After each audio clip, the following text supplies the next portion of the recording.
くりレ夢ムです。ゆっくりマリサだぜ。Hi, Raimo. Hi, Marissa. Hey guys. The laws of pi, the number that was never supposed to be this strange. ゆっくりしていってね。Hello, everyone. Welcome back. Today I want to talk about a number. A single, specific, endlessly surprising number. A number you first encountered in middle school, probably as approximately 3.14, used to find the circumference and area of circles. A number so apparently simple that a child can state its definition in one sentence. And a number so deeply, irreducibly strange that the greatest mathematicians in history have spent careers trying to understand it, and are still not done. That number is pi. But here is my promise to you for today. We are not going to talk about pi the way it is usually presented. We are not going to work through geometry problems. There will be no formulas, no decimal expansions to memorize, no competitions for who can recite the most digits. Instead, we are going to ask the questions that rarely get asked. Why does pi show up in the middle of probability experiments involving needles and wooden floors? Why is pi inside the equation that governs the uncertainty principle of quantum mechanics, a law that has nothing obviously to do with circles? Why does pi appear in the formula that describes how errors are distributed in scientific measurement? Why does pi lurk inside the way prime numbers are distributed along the number line, in a relationship that seems to have no conceivable geometric connection? Why is pi everywhere? And at the very end, we are going to face the deepest question. Is pi, at its core, a number about circles? Or is it something older, something more fundamental, something that circles merely happen to be one particular window into? Let's find out. Chapter 1. The Number Before Numbers. Pi in antiquity, the story of pi begins not with a proof or a formula, but with a rope. In the ancient world, before the formalization of mathematics, builders and surveyors who worked with circular structures noticed something. Take any circle, a wheel, a clay pot, a circular well. Measure its circumference, the distance all the way around. Measure its diameter, the distance straight through the center. Divide the first number by the second. You get the same answer every time, no matter what circle you use. Always a little more than 3. Always the same. This ratio is pi. It is the most unavoidable fact about circles. You cannot build a circle without it. You cannot escape it. And the ancients, without knowing why, knew it was there. The Babylonians, working around 1800 BCE, used an approximation of 3 1/8. A Babylonian clay tablet from that period, the Plimpton 322 tablet, reveals a civilization already deeply engaged with numerical relationships. The Egyptians, around 1650 BCE, recorded in the Rhind mathematical papyrus an approximation equivalent to about 3.16, surprisingly accurate for a value arrived at by geometric intuition rather than systematic computation. The ancient Chinese mathematician Lu Hui, working in the 3rd century CE, used a polygon with 3,072 sides to obtain an approximation accurate to 5 decimal places. His calculation required computing the perimeters of inscribed and circumscribed polygons with successively more sides, a method of painstaking, beautiful ingenuity. The Indian mathematician Aryabhata, working in the 5th century CE, recorded an approximation accurate to 4 decimal places and noted that it was incommensurable, meaning, as we would say today, irrational. But it was Archimedes of Syracuse, working around 250 BCE, who gave pi its first rigorous mathematical treatment, and whose method would dominate the computation of pi for nearly 2 millennia. Archimedes' approach was as elegant as it was systematic. He drew a circle, then drew a regular hexagon inside it, touching the circle at all 6 vertices, and another regular hexagon outside it touching the circle from the outside. The inner hexagon's perimeter was smaller than the circle's circumference. The outer hexagon's perimeter was larger. The circle was trapped between two known values. Then Archimedes doubled the number of sides, from hexagon to 12-sided polygon. Then doubled again.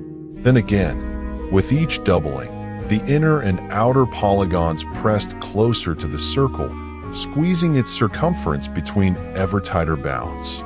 By the time he reached 96 sides, he had established that pi lies between approximately 3.1408 and 3.1429. This is the method of exhaustion. You exhaust the gap between the approximations by taking more and more steps. And it works. Archimedes was right, but he had no idea how deep the rabbit hole he had found would eventually go. The symbol pi for this ratio was introduced by William Jones in 1706 and then popularized by Leonard Euler in 1737. Before that, mathematicians wrote the ratio out in words or used other notations. The symbol itself is borrowed from the Greek letter for p, the first letter of the Greek word for periphery or perimeter. It is a remarkably late naming for a remarkably ancient idea. Chapter 2. The Pursuit of Digits. 2,000 years of obsession. For 2,000 years after Archimedes, computing pi meant one thing: drawing more-sided polygons. The method was clear, the labor was immense. Every additional digit required, roughly, 10 times as much work as the one before. Mathematicians around the world took up the challenge. In the 5th century CE, the Chinese mathematician Zhu Chengzhi computed pi to 7 decimal places, an accuracy that would not be surpassed in Europe for nearly 1,000 years. He used a polygon with an extraordinary 24,576 sides. His value, approximately 355 divided by 113, is such a good rational approximation to pi that it is accurate to 6 decimal places and is known in Chinese mathematics as milu, the close ratio. In the 17th century, the German mathematician Ludolf van Sullen spent much of his life computing pi to 35 decimal places. This was a life's work.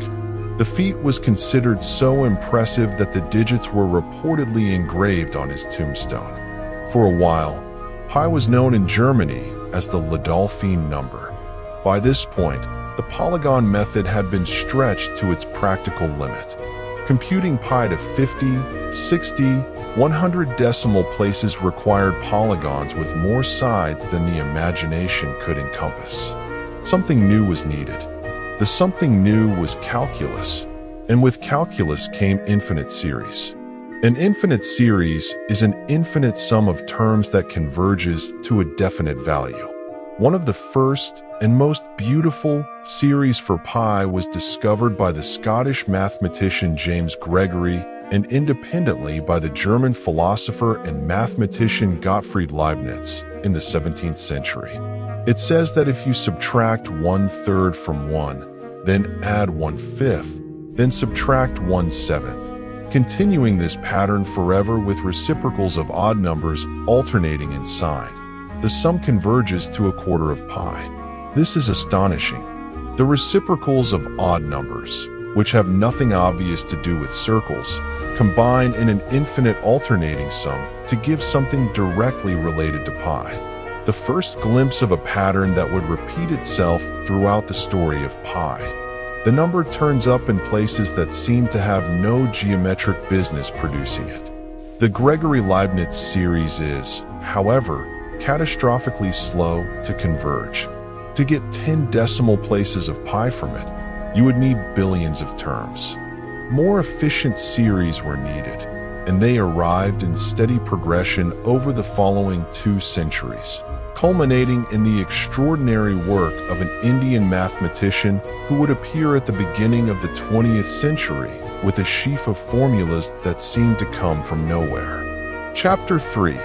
Ramanujan and the Formulas from Thin Air. Srinivasa Ramanujan, was born in 1887 in Erode, in what is now Tamil Nadu, in southern India. He had almost no formal mathematical training. He worked in isolation, filling notebooks with results that seemed to arrive fully formed from some place that standard mathematical development could not reach. He sent a letter in 1913 to the Cambridge mathematician G.H. Hardy containing a list of results, many of which Hardy recognized as extraordinary, and some of which he had never seen anything like. Hardy arranged for Ramanujan to come to Cambridge, and the collaboration that followed, in the few years before Ramanujan's health collapsed, and he died at 32, produced mathematics that mathematicians are still exploring today. Among Ramanujan's contributions were a series of formulas for computing pi that were of a completely different character from anything that had come before. Where previous series converged slowly, requiring millions of terms to give a handful of digits, Ramanujan's formulas converged with terrifying speed. In some of his formulas, each additional term adds roughly 8 correct decimal digits to the approximation. In others, the first term alone gives a value of pi accurate to 7 decimal places. P40 including Ramanujan himself, fully understood where these formulas came from. They emerged from deep within the theory of elliptic integrals and modular forms, areas of mathematics that had been developing throughout the 19th century, but the specific combinations Ramanujan had found were not derivable by any straightforward application of known methods. He appeared to have a direct, intuitive access to mathematical truth that bypassed the scaffolding of proof and derivation. Hardy, one of the most rigorous mathematicians of his generation, famously said that Ramanujan's results were certainly true, because if they were not true, no one would have the imagination to invent them. When the age of computers arrived in the mid-20th century, it was Ramanujan's formulas, generalized and extended, that formed the basis of the algorithms used to compute pi to hundreds of millions of digits. The Chudnovsky algorithm, developed in the late 1980s by brothers Gregory and David Chudnovsky, who built a homemade supercomputer in their cramped Manhattan apartment and used it to calculate over 2 billion digits of pi, is explicitly built on Ramanujan's work, and scientists have now computed pi to over 200 trillion digits using algorithms that trace their lineage directly to Ramanujan's 1914 paper. Why compute hundreds of trillions of digits of a number that, for any practical engineering purpose, requires at most 40? NASA, doing orbital mechanics for deep space missions, uses pi to 15 decimal places. To compute the circumference of the observable universe accurate to the width of a hydrogen atom requires only about 40 decimal places. The answer is that computing pi to extreme precision is a test of computational machinery, a benchmark for new algorithms, and a probe into mathematical structure. The digit sequence of pi is, as far as anyone can determine, completely patternless. Every digit from 0 to 9 appears with equal frequency, and no recurring cycle has ever been found. But whether this is provably true, whether pi is what mathematicians call a normal number, is one of the great unsolved problems in mathematics. Chapter 4. Pause. The first question before we go further into the nature of pi, I want to stop and ask you something. You now know that pi has been computed to more than 200 trillion decimal places. You know that every digit found so far appears about equally often, with no pattern, no repetition, no cycle. You know that within those 200 trillion digits, every sequence of numbers you can think of, your birthday, your phone number, the complete works of Shakespeare encoded in numbers, appears somewhere, if pi is normal. Here is my question. Does that feel meaningful to you? Or does it feel empty? I ask because there are two very different reactions to this fact. One is to find it profoundly significant, the idea that all information is somehow encoded in a single number that arises inevitably from the shape of a circle. The other is to find it unremarkable. Given an infinite random sequence, all finite patterns must appear, and that is just a mathematical fact with no deeper meaning. Where do you land? Tell me in the comments. Because your answer reflects something real about how you think about the relationship between mathematics and meaning. Where do you land? Tell me in the comments. Because your answer reflects something real about how you think about the relationship between mathematics and meaning. Chapter 5. What kind of number is pi? Irrational, transcendental, and possibly normal. Let us talk about what kind of number pi is, because this is where things get genuinely deep. The most basic distinction in number types is between rational and irrational numbers. Rational numbers are those that can be expressed as a fraction of two whole numbers. All terminating decimals are rational. All repeating decimals are rational. Between any two rational numbers, there are infinitely many more rational numbers. The rational numbers seem to fill the number line completely, but they do not. Between any two rational numbers, there are also irrational numbers. Numbers that cannot be expressed as any fraction and whose decimal expansion never terminates and never repeats. The square root of 2 is irrational. So is pi. The irrationality of pi was first proved in 1761 by the Swiss mathematician Johann Heinrich Lambert. Lambert's proof is elegant but requires sophisticated machinery. He showed that if pi were rational, a certain infinite continued fraction would have to be simultaneously rational and irrational, a contradiction. The irrationality of pi closed the door on the hope that some lucky person would eventually find the exact fractional value.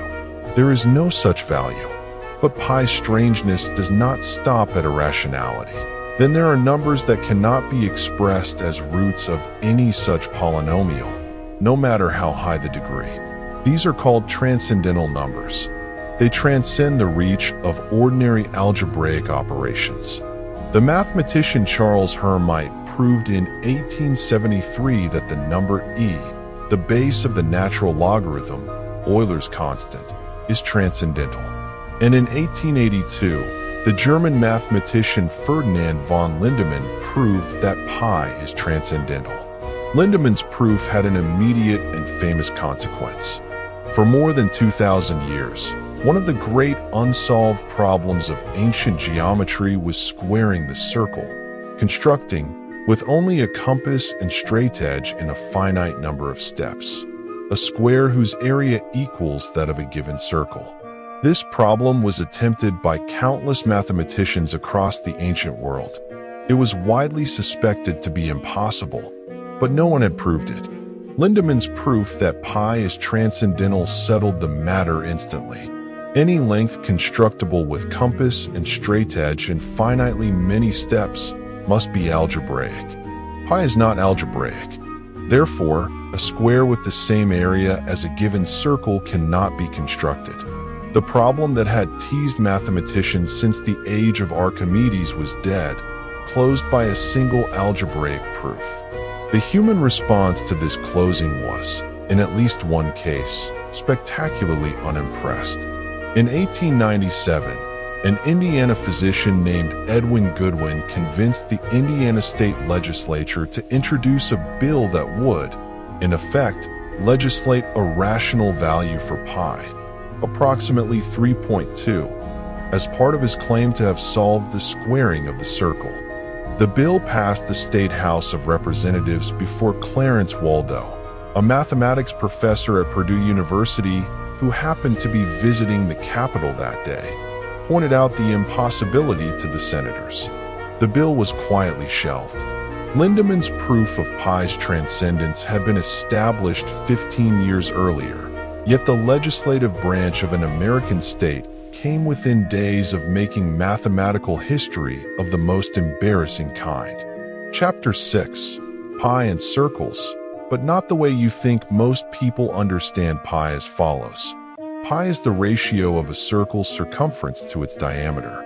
That is true, but it is not the deepest truth about pi. It is more accurate to say that circles are one manifestation of pi, not that pi is defined by circles. Here's what I mean. There is a more fundamental definition of pi that does not mention circles at all. It involves a concept called the unit circle in the complex plane, a mathematical structure that generalizes the notion of rotation and oscillation. The functions sine and cosine, which encode oscillation and rotation, complete a full cycle in a period of 2 pi radians. This period, 2 pi, is the fundamental quantum of rotation. It is the smallest rotation that brings you back to where you started. Pi, on this deeper view, is the number that governs periodicity. It is the amount of rotation from one extreme to the other in any oscillatory system. A pendulum swings from one extreme to the other and back. The mathematics of its motion involves pi.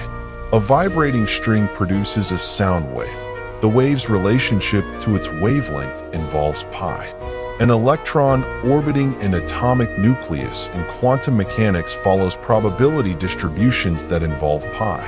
Not because any of these systems are circles, but because they all involve periodicity, rotation, and oscillation, and pi is the language of periodicity. The circle is circular because it is the set of all points at a fixed distance from a center. But it is also the simplest closed curve, the most symmetric closed curve, and the curve of perfect rotation. It cannot help but involve pi, because it is a rotation made visible. Every other appearance of pi in physics and mathematics traces, ultimately, to the same source, periodicity and rotation in one form or another. This is why pi shows up in the period of a pendulum. It is a system that oscillates back and forth, described by trigonometric functions, which are periodic with period 2 pi. It is why pi shows up in the formula for the ripples on the surface of a pond. Those ripples are waves, and waves are periodic. It is why pi shows up in the quantum mechanics of the hydrogen atom. The electron's probability distribution is rotationally symmetric around the nucleus. It is why pi shows up in the mathematics of electric and magnetic fields. Those fields radiate outward in all directions, distributing their influence over spherical surfaces, and the geometry of spheres is saturated with pi. Once you see pi as the constant of periodicity and rotation rather than merely the constant of circles, its ubiquity becomes not mysterious but inevitable. Chapter 7. Pi and Randomness. Buffon's needle. Now, let me show you pi appearing in a place that seems to have nothing to do with circles, waves, or periodicity. A place that seems purely random. In 1777, the French naturalist and mathematician Georges-Louis Leclerc, Comte de Buffon, posed the following problem. Take a floor made of parallel wooden planks, each of the same width. Take a needle exactly as long as the width of the planks. Drop the needle randomly onto the floor and observe whether it crosses one of the lines between planks. If you repeat this experiment many times, what fraction of the drops will result in the needle crossing a line? The answer is 2 divided by pi. 2 divided by pi. The probability that a randomly dropped needle crosses a line is directly related to pi.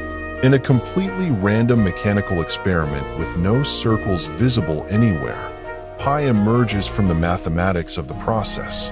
Why? The reason is subtle but understandable. The outcome of the needle drop depends on 2 things: where the needle lands, how close its center is to the nearest line, and what angle it falls at. The center position is uniformly random between 0 and halfway. The angle is uniformly random between 0 and a half rotation. And the critical thing is that the condition for crossing depends on the sign of the angle. Specifically, the needle crosses a line when its center-to-line distance is less than half the needle length times the sine of the angle. The sine function is periodic. Its integral over a full half cycle equals 2. And pi shows up in the denominator because we're averaging over the full range of angles. The angle is distributed uniformly over half a rotation, and half a rotation is pi radians. The pi in the answer comes from the pi in the radian measure of the angle, which comes from the pi in the circle that defines what angles are. Buffon's needle is now understood as an example of a broader class of geometric probability problems in which random processes interact with periodic structures, and pi emerges as the ratio that mediates between them. It is, in this light, not surprising, once you understand that randomness and periodicity are deeply connected through the mathematics of angular distributions. But here is the remarkable part. You can actually use Buffon's needle to estimate pi experimentally. Drop a needle on a lined floor enough times. Count the crosses. Divide appropriately. The number you get converges toward the reciprocal of 2 divided by pi, and therefore toward pi itself. You can measure pi with a needle and a piece of paper. You can estimate one of the most fundamental constants in mathematics through a random physical experiment. This is one of the first examples of what we now call a Monte Carlo method, using random sampling to estimate mathematical quantities. And it encapsulates something profound. The geometry of pi is accessible not just through calculation, but through randomness. Epilogue. The circle and the everything beyond it. Today, we traveled from Babylonian clay tablets to 200 trillion digits.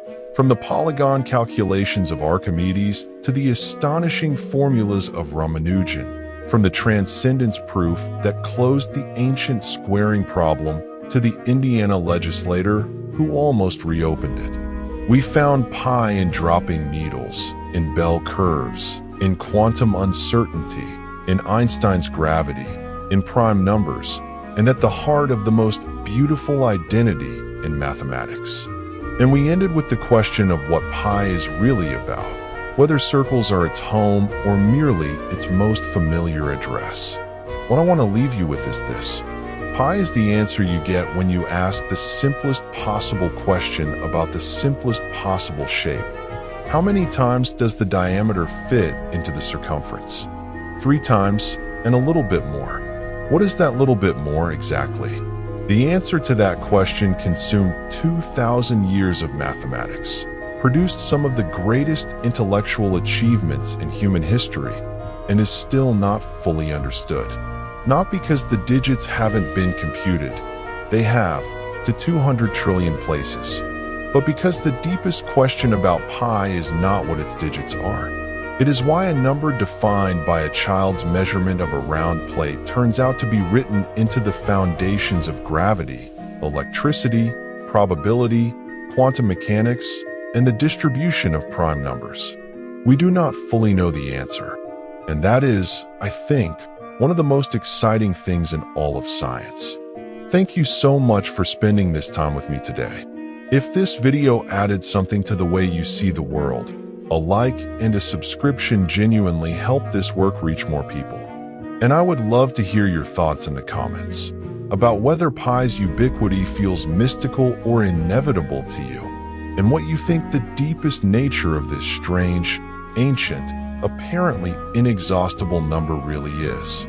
I'll see you next time. The circle is just the beginning.